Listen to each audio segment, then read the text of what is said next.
my friend brought me from Korea. It says hol, which is like cool or wow in Korean. See there. Ow. Hey everyone, thanks for stopping by my channel again.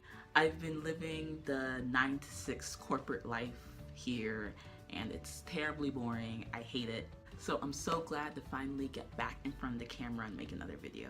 So on my channel so far, you guys have followed me to Japan, you've seen me do things in Korea, and now, if you don't know, I'm actually in Hong Kong. So before coming to Hong Kong, I really didn't know much about the place. So I thought it'd be nice to make a video just sharing a couple things that I've encountered during my time here that I think most people outside of Hong Kong won't really know. So number one, Hong Kong is not China. And do not call it China, especially not to native Hong Kong people. There's a lot of history behind why this is so, but basically, maybe you know Hong Kong is a former British colony and was only returned to China in 1997. And even so, Hong Kong operates different, politically speaking, than the People's Republic of China does, than the PRC does. So that leads nicely into the second thing about Hong Kong, is that it is very, very political. And that's because, well, I mentioned, you know, being handed over from Britain to China. And then there are multiple tensions that exist between Hong Kong and China about ways of governing and other things.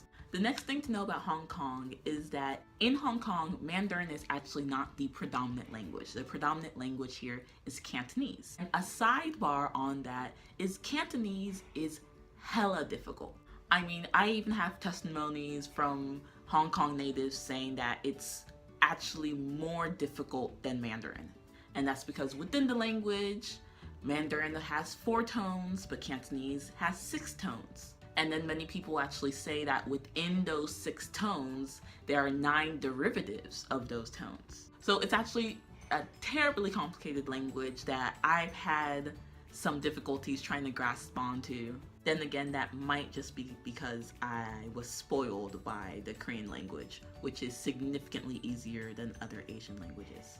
But I'll move on to the fourth thing, which is that Hong Kong is super westernized, which was very different for me particularly since I was coming from Japan and South Korea, which are very Asian countries and very much have their own Asian culture. But in Hong Kong, because it was under British rule for so long, it's a super westernized place. Not speaking Cantonese and living here is absolutely no problem at all. Almost everyone speaks English, so much is in English, and for many Hong Kong residents, English is just second nature. Which actually leads me to my next point, point number 5, that people here speak with British accents, question mark? And this is just a thing I've noticed that many people I've encountered actually speak English with a British accent, which was so unexpected for me coming from South Korea, Japan, where they speak English with Japanese accents and Korean accents.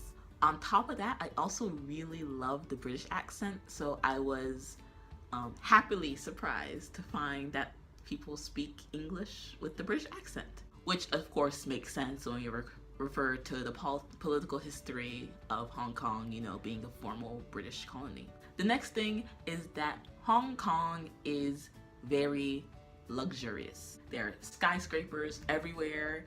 Even the building I live in is a skyscraper, has 29 floors. And that's not just, you know, your high-end buildings. These are like everyday apartment complex buildings are skyscrapers here. Yeah, it's actually funny. I was joking around with one of my coworkers and I asked them, you know, like, where do poor people shop? Because I came from Korea. While I was in Korea, I actually lost a lot of weight. So coming here, I didn't really have any clothes with me that fit me, so I needed to do some shopping. But I noticed that every mall I went to was so high end. You know, you have Jimmy Choo, you have Dior, Versace, so many Swedish brands that I've never even heard of before. There are jewelry shops on every corner. And I'm just like, you know, I'm just looking for something like a TJ Maxx or Marshalls to pick up some nice cheap clothes. I don't have the funds to fund that kind of lifestyle. So yeah, Hong Kong is just a highly luxurious place. Fun fact, also apparently Hong Kong has the highest number of Rolls-Royce vehicles per capita than any other place in the world. The next thing is that Hong Kong has a huge expat community. And the interesting thing about the expat community here is that it looks very different from expat communities, say, in Korea. So in Korea, the expat community is very young, very youthful. Most of them don't have children. But in Hong Kong, it's so common, just a daily occurrence that you'll see expats here with their 2 children or their baby walking their stroller. You know, these expats are older individuals. Many of them are working in the finance district here, which is a huge trademark of Hong Kong. So these are older individuals who have families and have actually really settled down in Hong Kong and made Hong Kong a home for themselves. And then the last thing I will touch on is the presence of Southeast Asians in Hong Kong.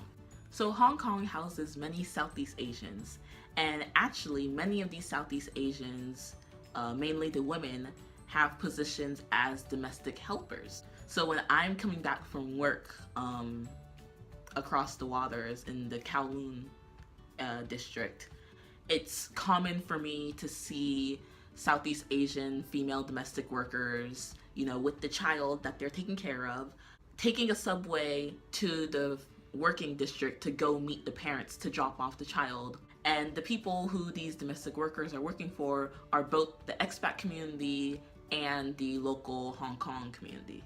So yeah, those are some things that I personally just didn't know about Hong Kong, and I felt that maybe others won't know about Hong Kong either, so I just wanted to share. So thank you so much for tuning into my channel.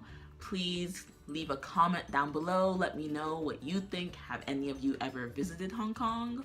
Or if you're living somewhere else in the world, what have you heard about Hong Kong? What do you know about Hong Kong? You can also hit that thumbs up. That's always appreciated. Subscribe if you could feel so inclined to.